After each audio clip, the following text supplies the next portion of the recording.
रात को 8 बजे अचानक से राहुल की गर्लफ्रेंड का कॉल आता है। वो बोलती है कि मेरे घर में आज कोई भी नहीं है। और फिर इतना सुनने के बाद में राहुल की खुशी का कोई ठिकाना नहीं था। वो सोचता है कि इतनी बड़ी अपॉर्चुनिटी वो कैसे मिस कर सकता है। इसके बाद में फिर राहुल तुरंत बाइक उठाता है और अपनी गर्लफ्रेंड के घर के लिए निकल जाता है। लेकिन उसे पता नहीं था कि ये रात उसकी जिंदगी की सबसे काली रात बनने वाली थी। वो इस बात से पूरी तरह से अनजान था कि आज की रात के लिए जो वो सपने सजा रहा है वो उसको कितना बड़ा ट्रॉमा देने वाला है। अब जैसे तैसे राहुल अपनी गर्लफ्रेंड के घर पहुंच जाता है। रात के 8:30 बज चुके थे। जैसे ही राहुल की गर्लफ्रेंड उसके घर का दरवाजा खोलती है, दोनों की खुशी का ठिकाना नहीं रहता है। दोनों काफी ज्यादा खुश होते हैं। उन दोनों ने ही मन बना लिया था कि आज की रात बहुत ज्यादा हसीन होने वाली है। और फिर दोनों वैसा ही करते हैं। राहुल और उसकी गर्लफ्रेंड दोनों काफी अच्छे से पार्टी वार्टी करते हैं, काफी ज्यादा चिल करते हैं, नेटफ्लिक्स में मूवीज वगैरह देखते हैं, वेब सीरीज देखते हैं। लेकिन फिर भाई लास्ट में जब 10 बजता है, असली खेला तो तब से शुरू होता है। पता नहीं राहुल की गर्लफ्रेंड अचानक से बोलने लगती है कि मुझे नींद आ रहा है। अब राहुल ये चीज सुनने के बाद में हैरान हो जाता है कि आखिर मुझे यहाँ बुलाने के बाद में ये सोने की बात क्यों कर रही है। हम तो रात भर पार्टी करने वाले थे। अब राहुल भी ज्यादा कुछ पूछताछ नहीं करता है। वो बोलता है कि ठीक है सो जा। अब इसके बाद में उसकी गर्लफ्रेंड सो जाती है। लेकिन भाई जैसे ही उसको सोए आधा घंटे हुए रहता है, वो तुरंत उठ जाती है और फिर बाथरूम चले जाती है। 2 मिनट तक तो वो नहीं आती है। राहुल परेशान हो जाता है कि वो कहाँ गई। लेकिन फिर खुले बाल में एक लड़की वापस आती है। वो मंजू ही थी। लेकिन इस बार वो काफी ज्यादा डरावनी लग रही थी। उसके बाल खुले थे, उसकी आंखें लाल थी और इस बार उसकी आंखों में एक अजीब सा डर दिख रहा था। और मंजू को देख के ऐसा लग रहा था कि किसी आत्मा ने उसको पोजेस कर लिया है। उसकी क्रीपी स्माइल राहुल को डराने के लिए काफी थी।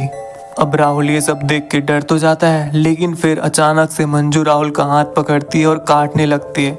इतना जोर से काटती है कि राहुल के हाथ से खून निकलने लगता है। राहुल चिल्लाता है, हाथ पैर मारता है कि छोड़, ये क्या कर रही है। लेकिन वो बिल्कुल भी नहीं छोड़ती तब तक जब तक कि उसका खून ना निकल जाए। और फिर उसके बाद में आगे का नजारा देखने के बाद राहुल पूरी तरह से हैरान हो चुका था, क्योंकि मंजू उसकी हाथ से जो ब्लड निकल रहा था उसे चाट रही थी। भाई राहुल के पूरी तरह से सिट्टी पिट्टी गुल हो चुका था। वो पूरी तरह से डर चुका था। वो अंदर से कांप रहा था। और फिर उसके बाद में मंजू तुरंत उठती है और वापस से बाथरूम चली जाती है। और 2 मिनट के बाद में वापस नॉर्मल होकर आती है और वापस से सो जाती है। अब राहुल ये सब देख के हैरान था कि आखिर हुआ क्या। ये वापस गई, वापस आई, इतना सब कुछ हुआ। वो डर के मारे पूरी तरह से ट्रोमा में चला गया था। वो कुछ बोल तक नहीं पा रहा था। फिर जैसे तैसे सुबह हो जाती है। राहुल पूरी रात नहीं सो रहा था। लेकिन भाई उसके बाद में जो मंजू ने बताया ना, उसे सुन के तुम्हारे होश ही उड़ जाएंगे। मंजू अचानक से उठती है और राहुल को बोलती है कि तुमने मुझे बाथरूम में बंद क्यों कर दिया था रात को। अब भाई ये सब सुनने के बाद में राहुल के तो पैर तले से जमीन ही खिसक गई। वो उसने बोला कि मैंने कब तुम्हें बंद किया था, उल्टा तुमने मेरे साथ जो कारनामे किए उसकी वजह से मैं रात भर नहीं सो पाया हूँ। मैं पूरी रात सोच रहा था कि आखिर वो ऐसा क्यों कर रही थी। लेकिन भाई उसके बाद में फिर मंजू बताती है कि जैसे वो बाथरूम में गई, पीछे से किसी ने बाथरूम का दरवाजा बंद कर दिया था। मंजू को ऐसा लगता है कि राहुल ने ये काम किया है और वो खोलने के लिए बार बार चिल्लाती है। और उसके बाद में 2 मिनट के बाद में वापस से बाथरूम का दरवाजा अपने आप खुल जाता है और मंजू वापस आके सो जाती है। अब भाई दोनों ने जब एक दूसरे को इस तरह से बोलते हुए सुना ना, उनको पता चल गया था कि रात में उनके साथ में क्या हुआ है। और उसके बाद में फिर राहुल ने कहा मंजू से